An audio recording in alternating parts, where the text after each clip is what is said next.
Essa é a aula de Literaturas em Língua Portuguesa 6, do 7º semestre da licenciatura em Letras, do dia 11 de março de 2022. E nós temos dois assuntos hoje. Vamos falar do teatro de catequese e vamos falar de como utilizar de estratégias, né, para utilizar o cinema no ensino de literatura, que faz parte da prática como componente curricular. Começada a aula, eu vou colocar aqui para vocês que já estão aqui presentes o meu programinha de hoje, como eu falei, essa minha estratégia que eu aprendi. Então, a gente vai começar olhando o Moodle e vamos tratar da prática como componente curricular, primeira coisa. Aliás, deixa eu mudar, vou colocar prática como componente curricular. Depois, eu vou fazer a chamada no meio da aula, que é para eu não esquecer. Depois, nós vamos falar do teatro de catequese. E essa é a nossa aula de hoje, tá bom? A prática como componente curricular, que é o nosso primeiro assunto, é assunto que ainda hoje, né, que eu deixo para vocês, é a parte assíncrona da nossa aula, né? Então, que eu deixo para vocês lá no Moodle. Deixa eu só mudar aqui a minha quantidade enorme de coisas abertas.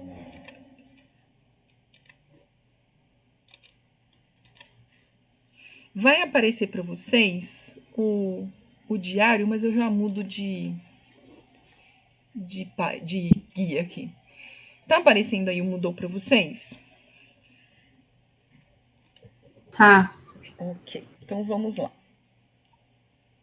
Então eu vou começar mostrando aqui, teve gente que ficou com dúvida semana passada sobre quando tem dois itens no mesmo dia. Então eu vou começar falando aqui do cronograma e explicando isso. Então a gente está aqui na aula do dia 11/3, que nós temos dois assuntos independentes. Né? Então lembrando que a nossa disciplina tem 4 aulas semanais.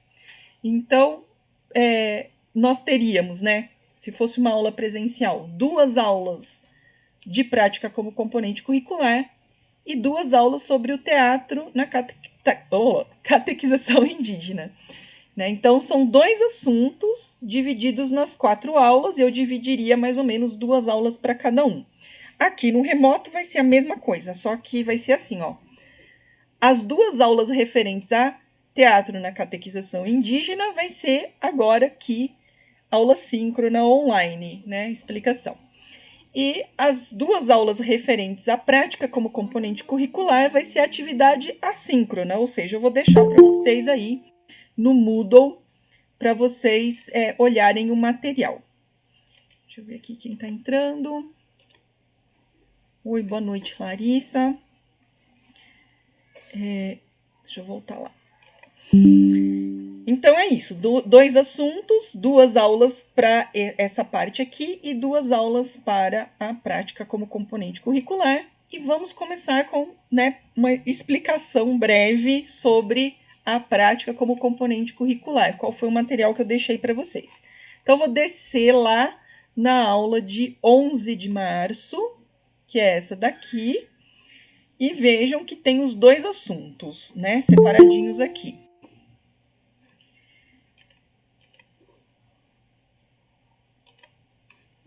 Oi, boa noite, Anderson.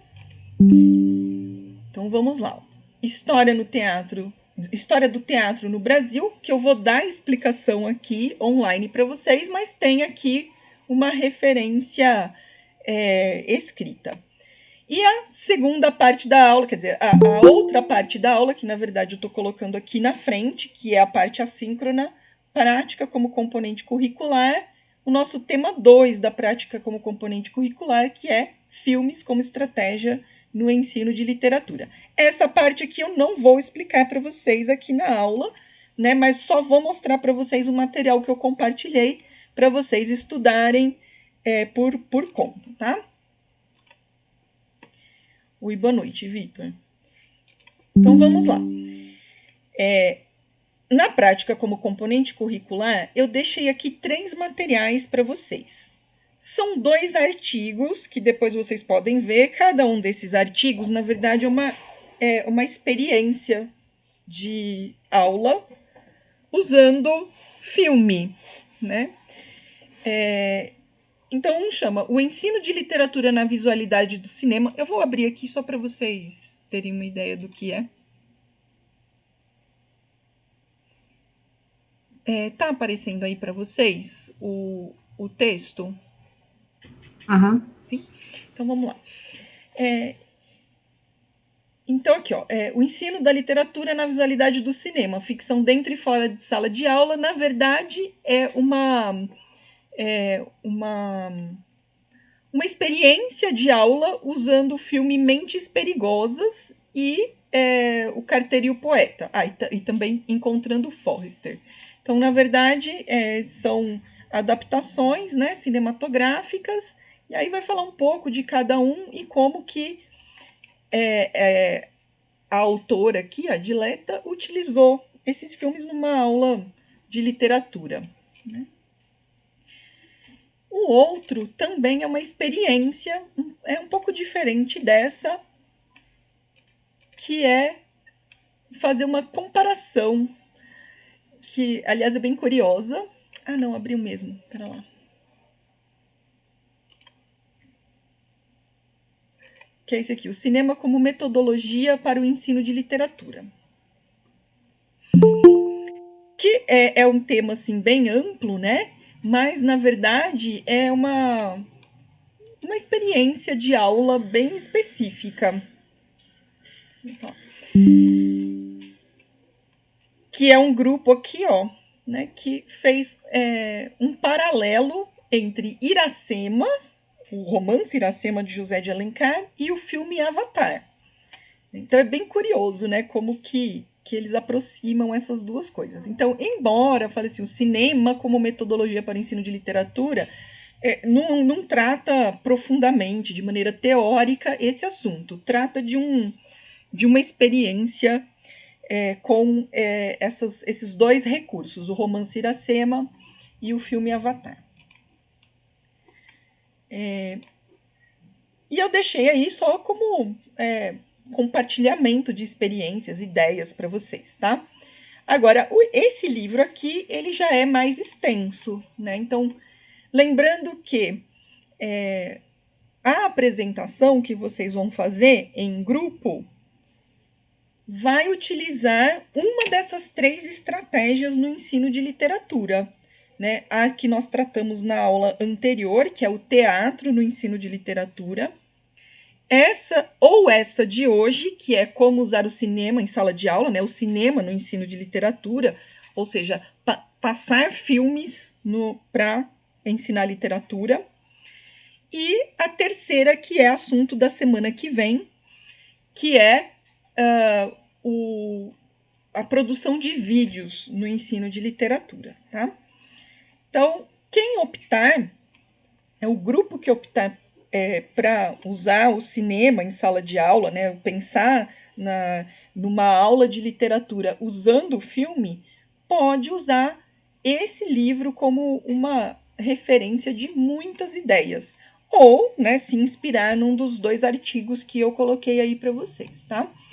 Então, esse livro, ele é bastante completo nessa questão de como utilizar o cinema, como utilizar o filme em sala de aula, tá? Aliás, o autor, ele tem uma coleçãozinha, tá? Que é até curioso aqui, ó. Utilizar artes visuais.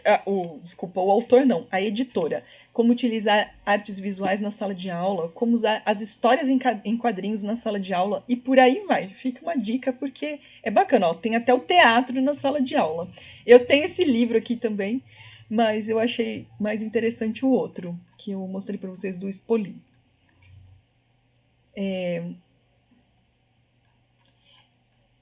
E aí, pessoal, tem aqui, ó. Fala tanto de questões bem práticas, né? A linguagem do cinema, tem aqui, ó, cada capítulo tem uma leitura complementar, ou seja, você pode se aprofundar no assunto procurando outros textos que que o autor indica. Tem aqui, ó, dicas sobre questões técnicas de organização, a articulação com o currículo, né? Então, questões técnicas, por exemplo, tem TV para todo mundo, como é que é o áudio, etc. Tem a questão da articulação com o currículo, né, para pensar. Abordagem por faixa etária, ele dá umas dicas aqui de como que seria a abordagem do cinema em cada faixa etária, começando para a criança e dos alunos do Fundamental 1, aqui ó, já é a idade do Fundamental 2 e do ensino médio. Então, ideias assim de como você abordar pensando no seu público.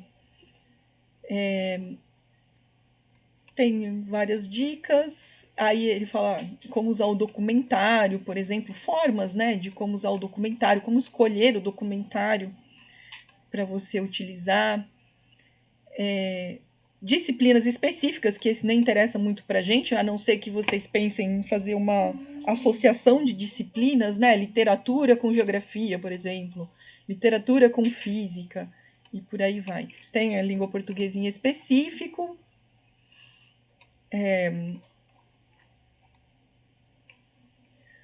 Temas interdisciplinares, né, que também interessa para a literatura. A literatura é muito interdisciplinar, dá para usar vários temas interdisciplinares com literatura. Elementos específicos da linguagem do cinema para abordar, e por aí vai. Mais para frente, ele fala aqui, ó, de como é que chama, gêneros, né, do cinema, como que você pode aproveitar. Tem um pouquinho de história do cinema, mas é interessante essa parte aqui, ó, da história do cinema, que você pode utilizar até pensando no momento histórico do texto literário que você quer trabalhar, né? Então, por exemplo, cinema surrealista e uma obra literária surrealista, né? Então dá para fazer essa aproximação também. E aí tem a parte mais prática de como fazer o planejamento da atividade, tá? E por aí vai. Então esse é o texto de referência, o texto principal de referência metodológica para utilizar o cinema como estratégia no ensino de literatura. Boa noite, Beatriz. Então, essa é a parte aí da nossa prática como componente curricular, que então está disponibilizada no Moodle, que eu não vou dar explicações específicas disso, né? Então fica aí, inclusive, não é todo mundo que precisa ler isso, né? Vai mais aí da escolha do seu grupo. Então vocês já têm duas opções que vocês podem trabalhar. Ou utilizar o teatro em sala de aula, né, daquelas duas maneiras que eu falei, ou produzindo uma peça, transformando um texto literário que não é um drama em um texto dramático, ou já encenar um drama, né? Vamos lá encenar o Alto da Barca do Inferno do Gil Vicente, por exemplo, né? Uma coisa que se faz muito na escola, né? Muitos professores de língua portuguesa, de literatura, encenam o Alto da Barca do Inferno. Esse foi assunto, então, da aula passada, e é uma opção para vocês fazerem a sua apresentação, né, de aula, né, o seu plano de aula, como vocês vão fazer. E a outra opção que eu estou dando é essa de hoje, que é usar o filme como uma estratégia no ensino de literatura. Então, vocês já têm duas opções para vocês pensarem aí no grupo, tal, que vocês quiserem. E a terceira opção a gente trabalha na semana que vem. Pessoal, estou sentindo falta de receber os nomes dos grupos. Não se esqueçam, né, que vocês têm que me mandar os nomes dos grupos para a gente fazer o sorteio das datas de apresentação, tá bom? Ô, Patrícia, como era mesmo que você queria que enviasse o e-mail do nome do grupo? É porque como a gente tem duas disciplinas, né, e as duas vão ter apresentação, e eu tô pedindo a mesma forma, né, de mandar o grupo, então eu pedi para vocês colocarem no assunto do e-mail grupo da disciplina e fala qual é a disciplina. Por exemplo, se for essa disciplina de hoje, grupo da disciplina de literaturas em língua portuguesa 6, tá bom? Tá bom. Ô Ju, ô pessoal, alguém manda pra Júlia, ó, que tá pedindo aqui, manda o link pro grupo do WhatsApp da disciplina, por favor. O link, acho que qualquer um pode mandar, né? Ô Júlia, também no Moodle, ó, vou até mostrar, eu deixei o link, mas aí você tem que abrir no... Ou você abre o Moodle no celular para copiar e colar, ou você abre o WhatsApp no seu computador para você copiar e colar o link. Mas aqui no Moodle eu deixei o link também, ó, pro WhatsApp, tá bom? Pro grupo de WhatsApp. E Tabata, eu vi que você perguntou sobre o resumo. Isso. Vou falar agora disso, tá? Uma outra avaliação que a gente tem na aula, que é a avaliação mais simples, né, da disciplina, é o resumo de uma das aulas. E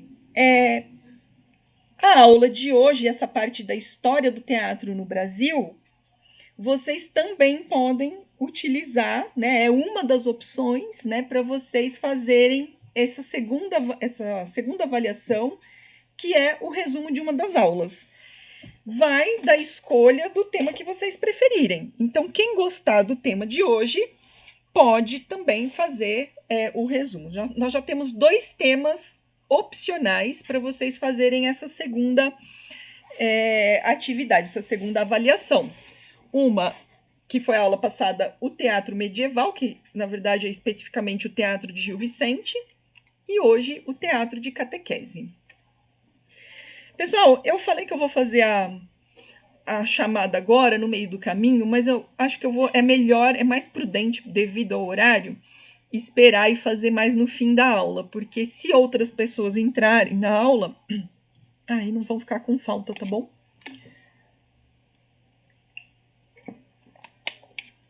Se eu começar a esquecer, me lembrem, tá? Porque de vez em quando falha aqui a memória.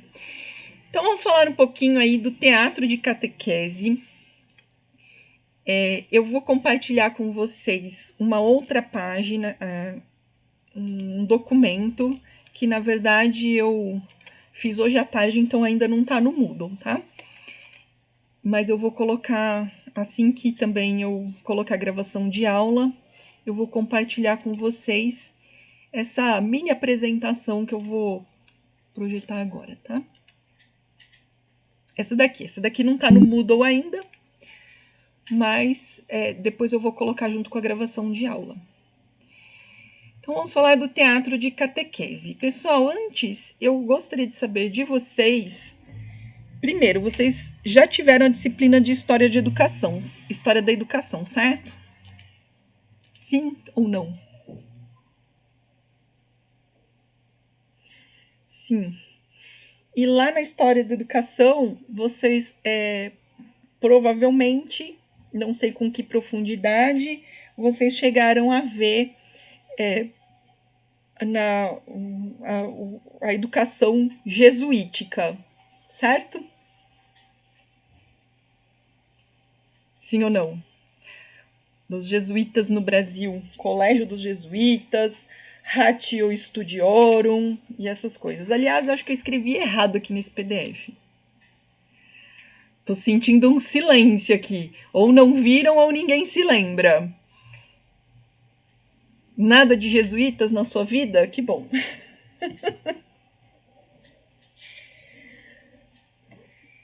Vamos falar um pouco deles então. A gente tratar dessa parte aqui da literatura é também conversar lá com a história da educação nessa parte da educação jesuítica. Bom, antes de mais nada, é importante a gente lembrar o seguinte: nós temos, eu coloquei aqui mesmo uma imagem, tem muitas imagens, a maioria delas não são imagens, assim, imagens, quadros, né, que representam a catequese no Brasil. A maioria não é de imagens feitas lá no século XVI, 1500, alguma coisa, que é quando entre 1500 e 1600 que vigorou principalmente a catequese indígena no Brasil, né? Até chega mais para frente, né? Esses quadros, em geral, eles são mais para frente, são feitos lá no século XVIII, 1700 e tralalá, no século XIX, 1800 alguma coisa. E eles são bastante romantizados, colocando esses padres com essas caras de bonachões, né? Fazendo assim cumprindo a missão de Cristo. E os índios, bastante assim, olha, interessados. Vejam só esse quadro, olha só como eles estão aprendendo, né? Esse quadro, na verdade, eu não consegui a referência. E eu acho que da onde que eu peguei, a legenda tá errada, que fala que é o Padre Anchieta, mas eu acho que não. Eu acho que esse quadro representa um outro catequista, que é o Benedito Calixto, eu acho, tá? Mas ainda tenho que pegar a referência direitinho. De qualquer forma, se vocês fizerem uma rápida busca no Google sobre imagens de catequese indígena, vocês vão ver a cara do Padre Anchieta, a cara do Benedito Calixto, com aquela cara de gente muito iluminada, gente cheia de boas intenções, e os índios, né, assim, muito interessados e principalmente, né, não só interessados, mas subordinados, né, pacíficos, aprendendo essa religião cristã.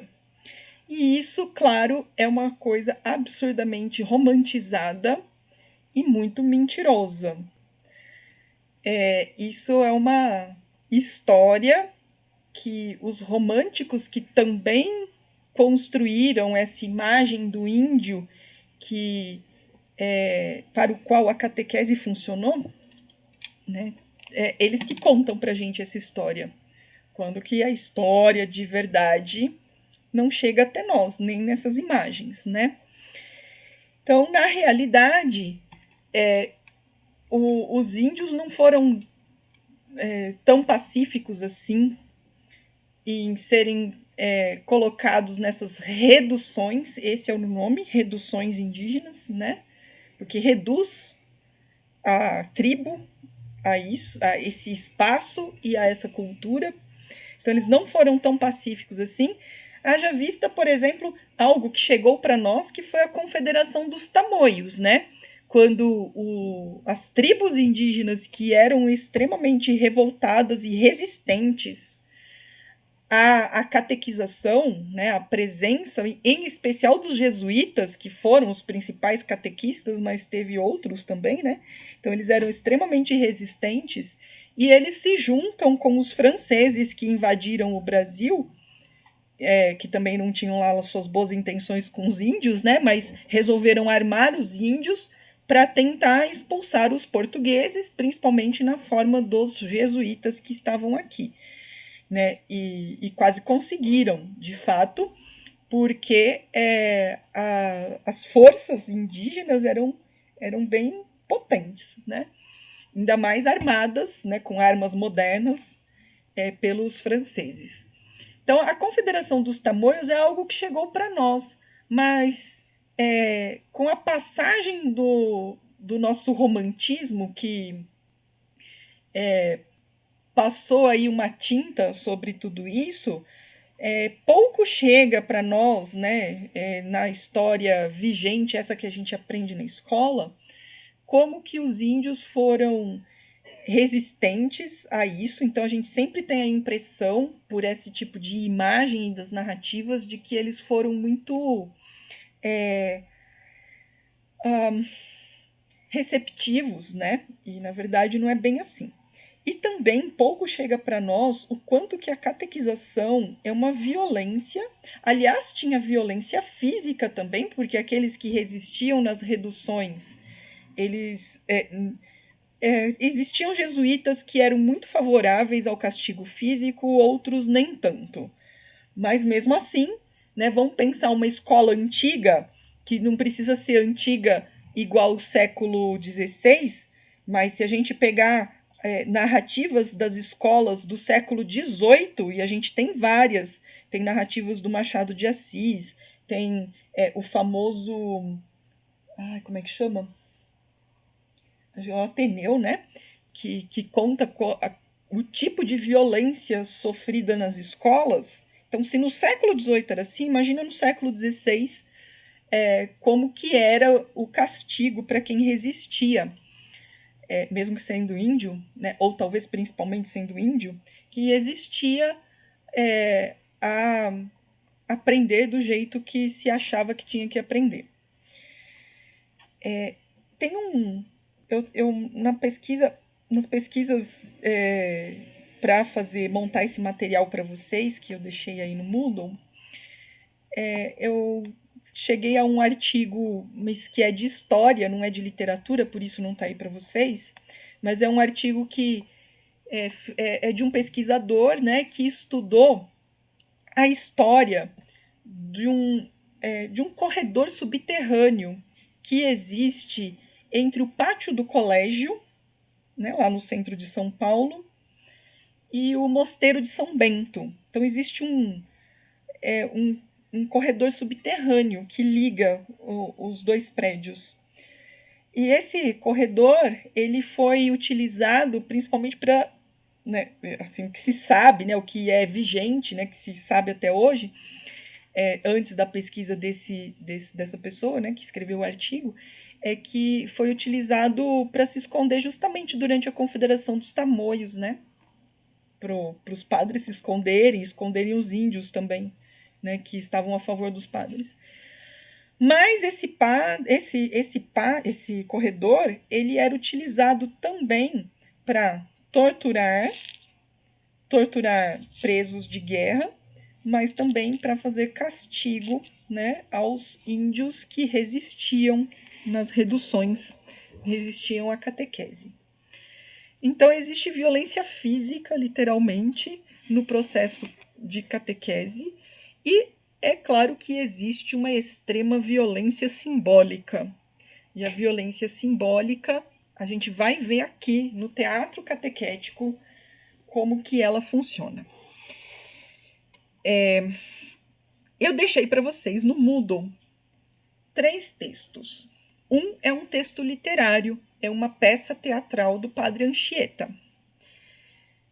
O segundo é uma leitura, uma análise dessa peça teatral que está lá. E o terceiro é uma análise um pouco mais ampla da obra do Anchieta. Sobre esse terceiro que eu quero falar um pouco com vocês, né, que depois aí quem quiser eleger essa aula para fazer o seu resumo, pode ler esse texto, né, vai ler esse artigo para fazer o seu resumo, mas é um artigo que eu acho que trata o Padre Anchieta com carinho demais. Embora o Padre Anchieta tenha sido, de fato, pelo que a gente percebe, uma pessoa de muitas qualidades, de muitas capacidades pessoais. Em especial, ele era um bom escritor, ele era um bom padre jesuíta, né? E ele era muito hábil em línguas. E essa habilidade, em especial essa habilidade que ele tinha em línguas, realmente traz algo inovador, né, para isso que a gente chama de teatro de catequese, ou para catequese em geral, porque ele conseguiu criar uma coisa que não existia, uma coisa que existe no plano literário, no plano do texto, que é uma mistura de línguas. Ele mistura latim, né, pensando assim, ele tem 12 peças teatrais que chegaram até nós, 12 peças teatrais registradas. Pode ser que ele tenha feito outras que não foram registradas, mas essas 12 estão registradas. Então, nesse conjunto dessa obra, tem mistura de línguas, tem mistura de latim com português e língua geral, que era um tupi-guarani. É uma mistura de tupi com guarani e um pouco de português, né, que era a língua geral do Brasil, que era a língua falada em São Paulo e no Rio de Janeiro principalmente, mas toda essa parte sul e mais para o sul de São Paulo se falava língua geral. É uma língua que se perdeu porque ela não teve registro escrito, a não ser, né, em parte, nesses registros do Padre Anchieta. Então, língua geral era uma mistura, como o tupi e o guarani são duas línguas indígenas, mas que têm a mesma raiz, então elas têm semelhanças entre elas, como se fosse o português e o espanhol, mais ou menos, né? Então, se falava essa língua. Se falava porque, assim, inclusive, não os portugueses que vinham lá com missões da coroa, mas aqueles que já eram colonos no Brasil, né, portugueses que, em geral, eram os degredados lá de Portugal que vinham para o Brasil, aqui não se falava mais português, aqui se falava língua geral. E o Anchieta aproveitou a língua geral e utilizou, né, nas suas peças teatrais. Então, o Anchieta tem essas capacidades pessoais que são interessantes, né, da gente ressaltar. No entanto, né, considerando o trabalho de colonização, ele também é excelente, ele é um excelente colonizador. Mas vamos olhar para nós e para os nossos índios, né, para a cultura nunca consigo falar isso direito, autóctone, né, do Brasil, como isso é uma violência simbólica. Então, ele é também um excelente violentador de cultura, porque é um excelente colonizador. Nesse terceiro artigo, inclusive, tem que eu não vou me demorar na questão da biografia do Padre Anchieta, que não era português, era espanhol, nascido nas Ilhas Canárias, né? E que aprendeu o português muito bem porque ele estudou em Coimbra. Né? Então, ele tem essa habilidade linguística, vamos dizer assim, né? Habilidade para aprender línguas estrangeiras. Mas, enfim, aí vocês podem, nesse terceiro texto que está aí nessa parte, tem um pouco mais sobre a biografia do Anchieta, que é bastante interessante, na verdade. Mas eu não vou me demorar nela. Eu vou começar aqui, ó.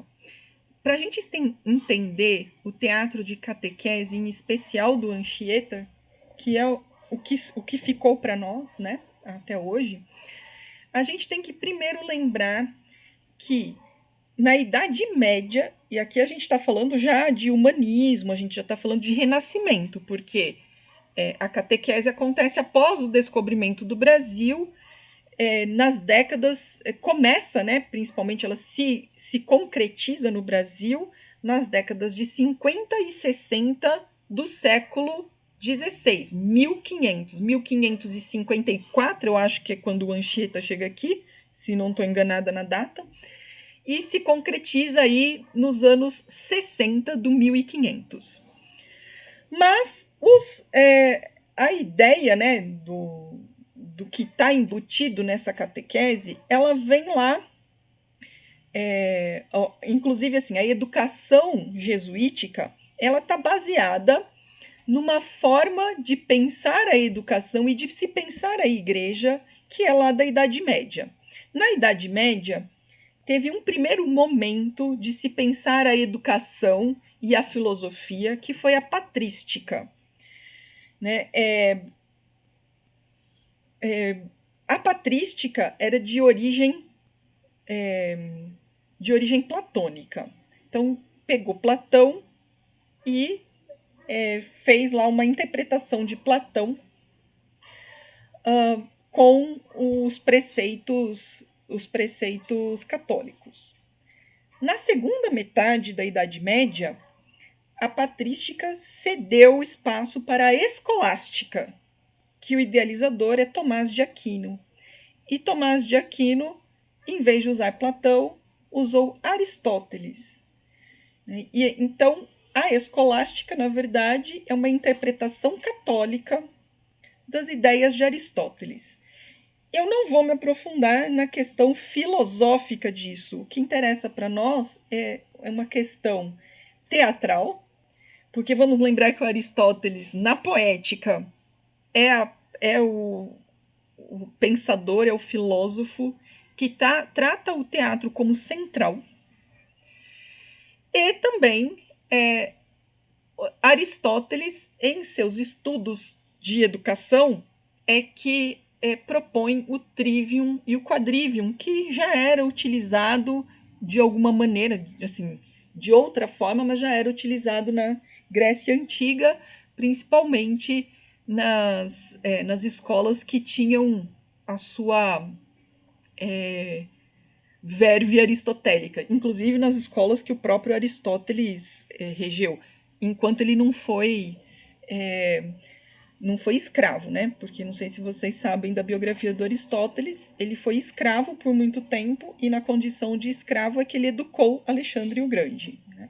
Mas ele tem uma grande filosofia, né? Uma filosofia importante na área de educação.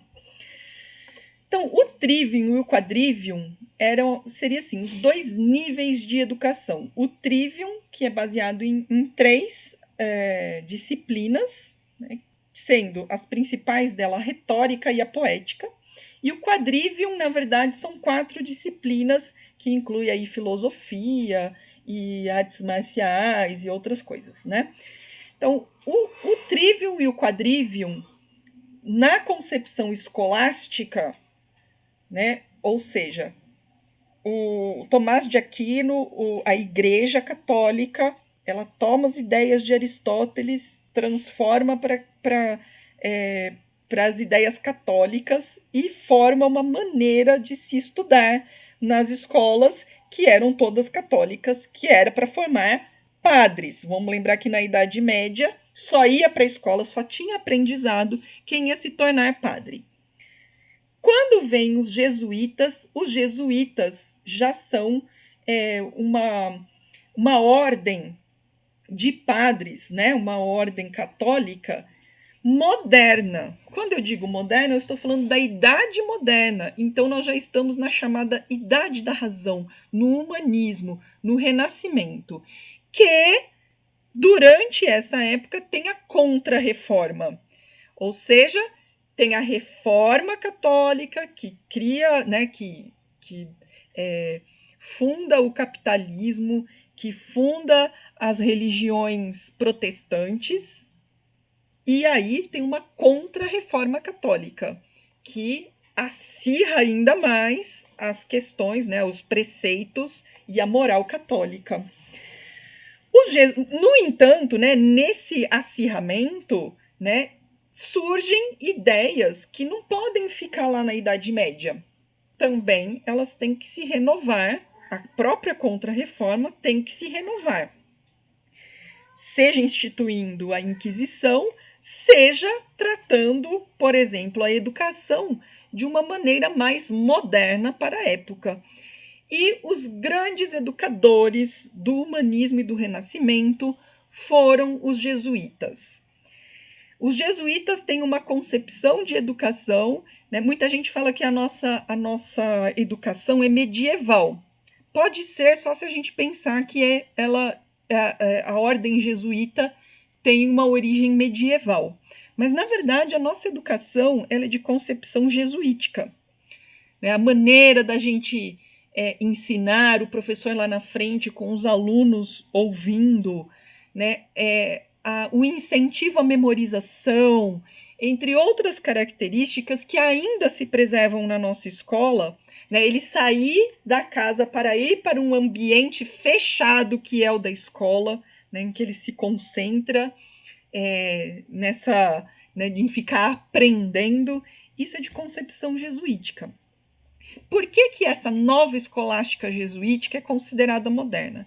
Em primeiro lugar, porque ela não é só para padres. Os jesuítas é que começam a pensar que os moços têm que ser educados. Têm que ser educados na moral e nos preceitos católicos, porque a gente está pensando na Contra-Reforma.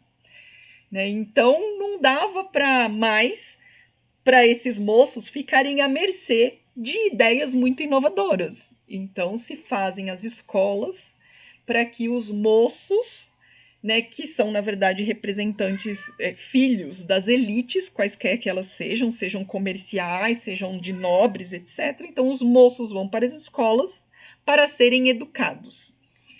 E os jesuítas, vou usar uma palavra aqui até perigosa, mas eles democratizam isso, né? Democratizam porque eles estendem a sua concepção de educação, inclusive para as classes sociais que não são de elite. Vamos pensar aqui no Brasil, por exemplo, que tem uma parte da história da educação que tem a ver com os jesuítas, que é a questão dos moços mulatos, que eram os filhos ilegítimos dos senhores de engenho, né, que eram filhos do senhor de engenho com as escravas, que não eram escravos, mas também eles não tinham a mesma educação, ou não tinham as mesmas prerrogativas do filho legítimo, vamos dizer assim. E aí o que você faz com esse moço?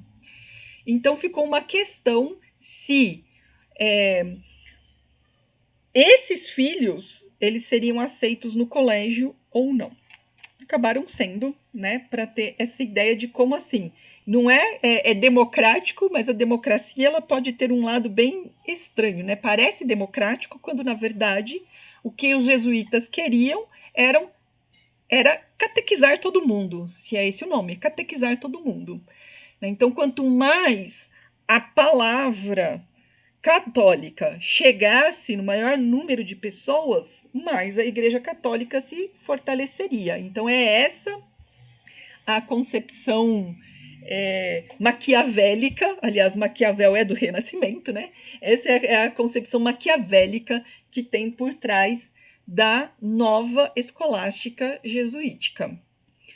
Eu coloquei aqui a questão dos exercícios espirituais porque, na verdade, a ordem jesuíta, criada por Inácio de Loyola, não tem uma ideia de fazer educação dessa forma, de criar colégios dessa forma.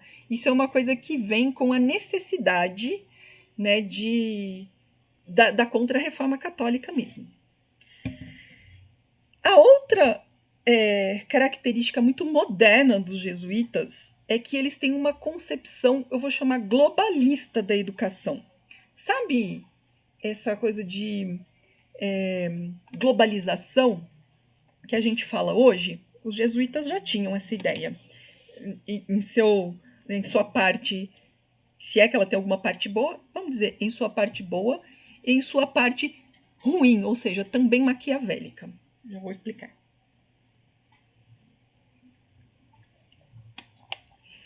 Muitos historiadores consideram que a primeira globalização que existiu na Terra, né? Assim, o primeiro movimento global que existiu foram as grandes navegações. Né? Então a gente está aí no contexto do humanismo e do renascimento. Então, por quê? Porque com as grandes navegações é que se conseguiu circunnavegar o globo terrestre, né, e transmitir, né, foi a primeira vez, foi o primeiro movimento de colonização massivo da Europa. Né? Então, essa é a primeira globalização que a gente vivencia. Né? É a chegada dos europeus em todas as partes do mundo, na verdade. Né? E isso tem consequências também de globalização, como a nossa hoje, só que a nossa tem ainda a questão aí de ter a internet, né? De ter os meios de comunicação e os meios de transporte ultra rápidos. Dentro dessa primeira globalização, e que está muito vinculada à ideia de colonização, os jesuítas criaram um método de ensino que era compartilhado, baseado em experiências, vamos dizer assim, experiências de aula, experiências de ensino dos jesuítas nas diversas partes do mundo.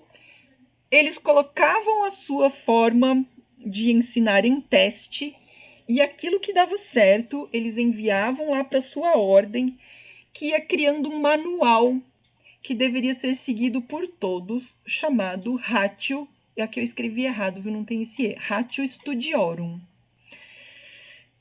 Então, no Ratio Studiorum, que não era fixo, ele ia crescendo ao longo do tempo, porque outras formas, né, de educação, outras técnicas, outras estratégias, outras metodologias testadas iam sendo compiladas ali, né? E novas edições, vamos dizer assim, iam sendo distribuídas. É claro que a gente está falando de século XVI, então era tudo à mão, até copiar, até distribuir. Claro que tinha diversas versões em vigor.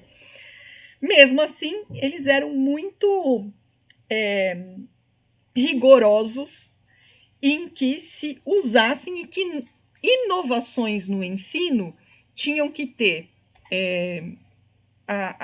o apoio, né? Tinham que ter a aprovação da ordem, tinha que se colocar aquilo em teste e o resultado do teste tinha que ser enviado lá para a ordem para saber se aquilo tinha dado certo ou não.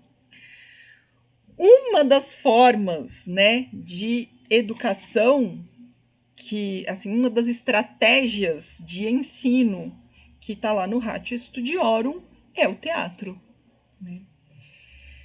Bom, por quê? Porque vamos lembrar que a concepção jesuítica de educação está baseada na escolástica, que tem como como sua fonte a filosofia aristotélica. E a filosofia aristotélica tem no teatro a melhor forma de controle social que existe, né? Que é a catarse. A catarse, né, segundo uma interpretação aristotélica, é o que faz a pessoa vivenciar a dor, né, dentro do teatro, dentro da encenação, e aí ela pode, durante a sua vida social, não cometer as coisas que acontecem lá no teatro. Porém, a gente está falando de uma interpretação jesuítica, né, escolástica, de Aristóteles. E aí o que acontece? O teatro é uma forma de vivenciar o que se quer ensinar. É uma forma de educação no sentido de conformar aqueles que fazem o teatro e aqueles que assistem aquilo que está sendo representado. Muito bem, essa é a concepção de teatro como estratégia dos jesuítas.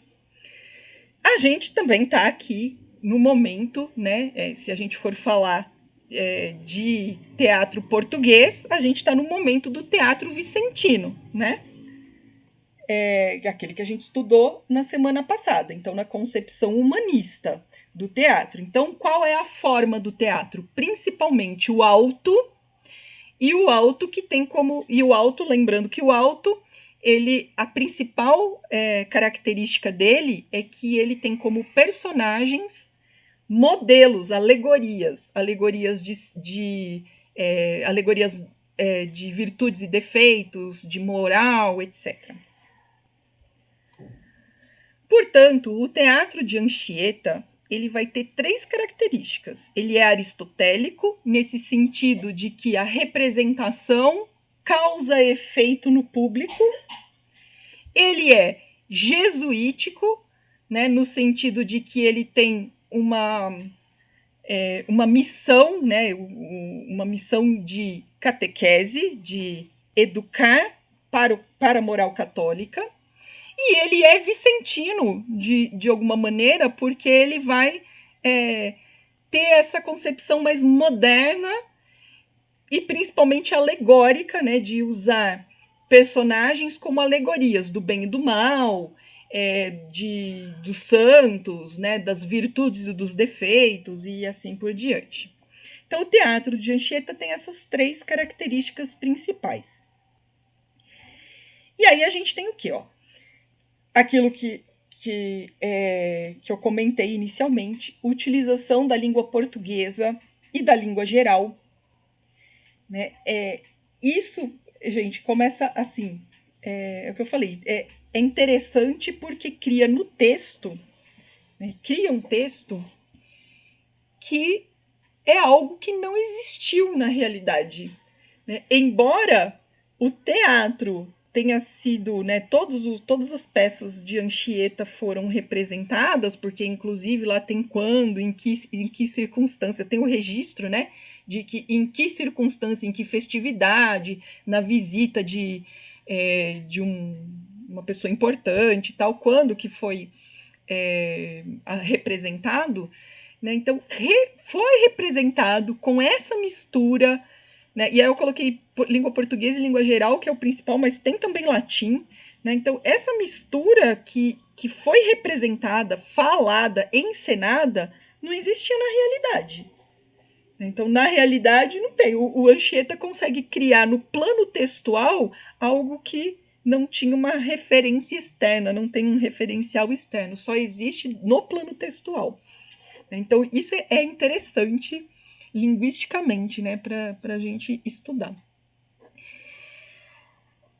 Tem uma mistura também de elementos indígenas e autóctones. Quando eu falo autóctones, é porque tem referência à natureza, à fauna, à flora, aos utensílios indígenas, né? Então tem essas referências de cultura indígena e de ambiente brasileiro, vamos dizer assim, né? De ambiente da colônia. E elementos católicos. Mas vejam, e aí é nesse ponto em que ocorre a violência simbólica. A cultura indígena está literalmente representada ali. Só que sempre que tem a cultura indígena, ela é vinculada à figura do mal, do diabo. E os elementos católicos e europeizados, eurocêntricos, estão sempre vinculados ao bem, à salvação, à felicidade. Então é nesse ponto, né, embora fale assim, ai que lindo, olha, o Anchieta estudou profundamente, né, a cultura indígena e a representou em suas peças. Tem gente que diz isso. E eu vou dizer, o Anchieta estudou profundamente a cultura indígena e acho que poucos no Brasil sabiam tanto quanto ele para destruí-la. Né? Porque a ideia era justamente transformar a cultura indígena no mal, naquilo que tinha que ser deixado de lado. Né? Então é de uma profunda violência simbólica isso, né? É de silenciamento, né, dessa cultura, dessa representação, inclusive já começando, antes da gente falar do texto, começando a misturar índios, né, de várias tribos, que são várias culturas, e colocar todo mundo junto no mesmo lugar, numa mesma redução, eliminando as diferenças entre eles, né? Não tratando da sua cultura como algo como com as suas idiosincrasias, né? Então é tudo igual, Índia é tudo igual, Índia é tudo a mesma coisa, que é a maneira como chegou para nós, né? Para nós, passando ainda pela romantização do século XIX, para nós chega assim, existia tribos de índios maus e existia tribos de índios bons, mas Índia é tudo igual, né? Então para nós chega essa ideia quando isso é muito longe da realidade, né? Nós tínhamos e temos ainda diversas nações indígenas com uma diversidade cultural muito grande. A outra característica que tem a ver lá com o Gil Vicente, né, é que o bem e o mal sempre estão em figuras alegóricas. Ou eles são o bem, é o mal que tem voz, né? Ou se não são personagens, por exemplo, né, muito representada a Virgem Maria, santa, né? Santa Ana, Santa Maria, são sempre muito representadas, né? E sempre aparece, né? Tem frequência essa personagem e ela representa o bem. E tem o diabo que representa o mal. Só que o diabo é o quê? O diabo é vestido de índio, né? Enquanto que a mãe de Deus é vestida, né, com roupas europeias, né? Então, e é vestida, né? É vestida. Então tem essa.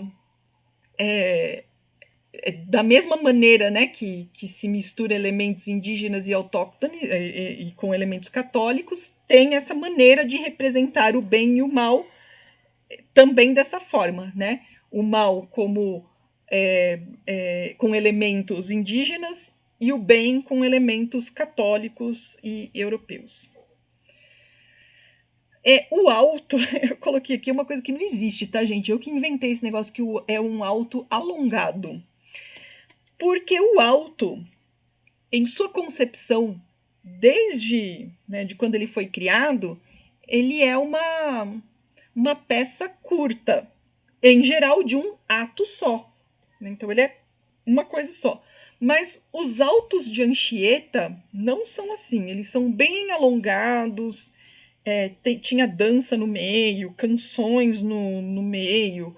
Então, eles têm vários atos, né? Então, são autos mais longos, porque a ideia era eles serem apresentados normalmente em festas, e claro, festas católicas, né? Isso era, né, apresentado em ocasiões festivas normalmente.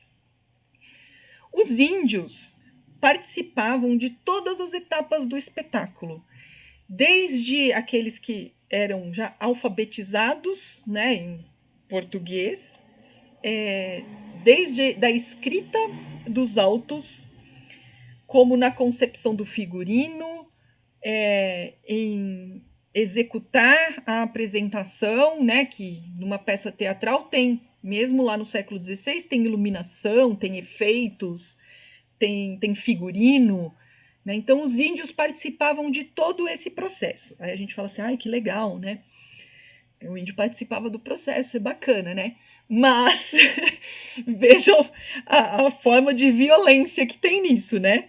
Então, os índios eram obrigados, vamos dizer assim, né, a participar. Eu não sei, não dá para a gente saber até que grau, de repente, muitos até se engajavam nessa atividade com prazer. Não vou tirar essa questão também. Poderia ter prazer em se engajar na atividade.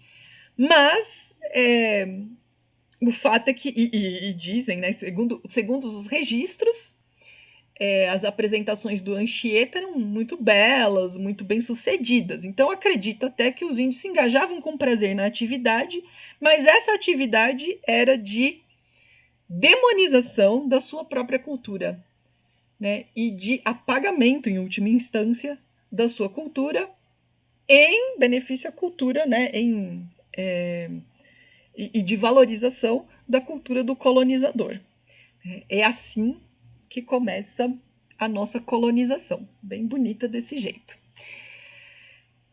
Pessoal, então, né, eu fiz aqui um apanhado geral, né, das características do teatro do Anchieta e eu achei importante destacar essa questão da colonização, que mesmo nos textos que eu coloquei para vocês, ela não fica tão clara. E muitas vezes vocês vão ver nos textos didáticos, vocês vão ver em vários artigos, tal, existe uma romantização muito profunda né, muito evidente da catequização indígena. Como eu digo, os românticos lá do século XVIII, eles fizeram um excelente trabalho, na concepção deles, né? Porque eles conseguiram realmente destruir, né, a história dos índios no Brasil. Conseguiram. Eles criaram uma coisa lá, uma figura que não existe e que a gente sempre acredita nela. Então a gente sempre acredita em padres jesuítas de muito boa intenção, salvando os índios daqueles bandeirantes malvados que queriam escravizá-los. E o que não é mentira, os bandeirantes queriam mesmo, né? Tinha guerras verdadeiras entre os bandeirantes e os jesuítas, porque os jesuítas queriam preservar os índios de serem escravizados, né? Mas isso não é que era bonito, é porque eles tinham outra intenção. A intenção dos jesuítas no Brasil, né, que acabou não dando muito certo por inúmeros motivos, né, históricos, inclusive, mas que a intenção deles é assim: nossa, a gente achou aqui no Brasil aqueles seres que eles consideravam da alma pura, da alma da tábua rasa, a tábula rasa, né? A tábua rasa, na qual eles iam imprimir toda a moral cristã da concepção deles, e que essa nação é que seria uma nação completamente católica, que não ia questionar absolutamente nada. Né? Então, a intenção sempre foi essa, nunca foi de valorizar ou de se pensar essa cultura. É claro que a gente pode relativizar aqui que existem concepções de época, né? Então, de repente, esses colonizadores, para eles estavam certos, né? O certo mesmo era transformar todo mundo em católico. Isso pode, não vou dizer justificar as ações, mas isso pode explicar as ações, né? Mas isso não diminui o grau de violência física, muitas vezes, e principalmente simbólica, né, que os índios brasileiros passaram e passam até hoje, né? Porque a verdade é que nós não conhecemos todas as línguas, ou pelo menos algumas delas, e não conhecemos as culturas que existem e se preservam ainda no nosso país. Pessoal, dúvidas, perguntas?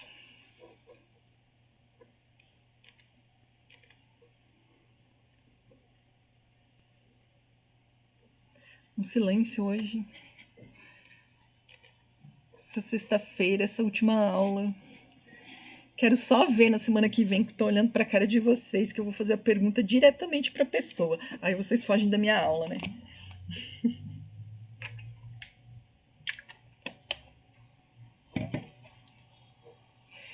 Pessoal, então, só lembrando, quem preferir esse tema, né, esse é um dos temas que vocês podem usar para fazer o segundo trabalho. Então, agora eu vou aproveitar, para não esquecer, vou fazer a chamada, tá bom?